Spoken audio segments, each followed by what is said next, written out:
Welcome back to the 365-Day Bible Challenge. Day 73, Deuteronomy chapter 20. When you go to war against your enemies and see horses and chariots and an army greater than yours, do not be afraid of them, because the Lord your God who brought you up out of Egypt will be with you.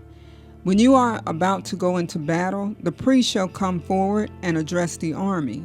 He shall say, "Hear, Israel, today you are going into battle against your enemies. Do not be faint-hearted or afraid. Do not panic or be terrified by them.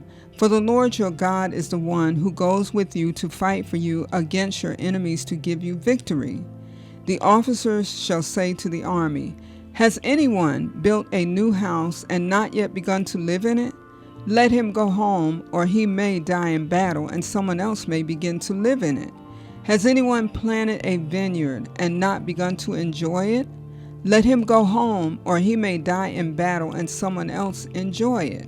Has anyone become pledged to a woman and not married her?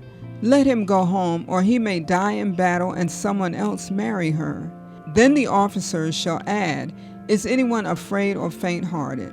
Let him go home, so that his fellow soldiers will not become disheartened too." When the officers have finished speaking to the army, they shall appoint commanders over it. When you march up to attack a city, make its people an offer of peace. If they accept and open their gates, all the people in it shall be subject to forced labor and shall work for you. If they refuse to make peace and they engage you in battle, lay siege to that city. When the Lord your God delivers it into your hand, put to the sword all the men in it.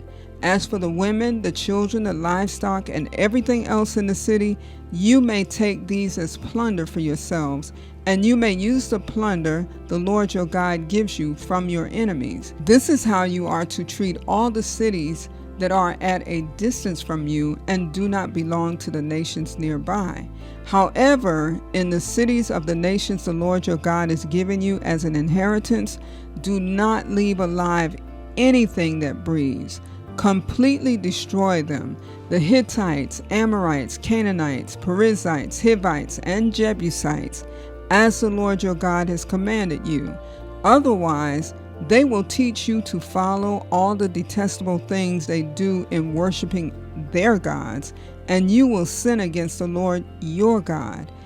When you lay siege to a city for a long time, fighting against it to capture it, do not destroy its trees by putting an axe to them, because you can eat their fruit. Do not cut them down. Are the trees people that you should besiege them? However, you may cut down trees that you know are not fruit trees and use them to build siege works until the city at war with you falls.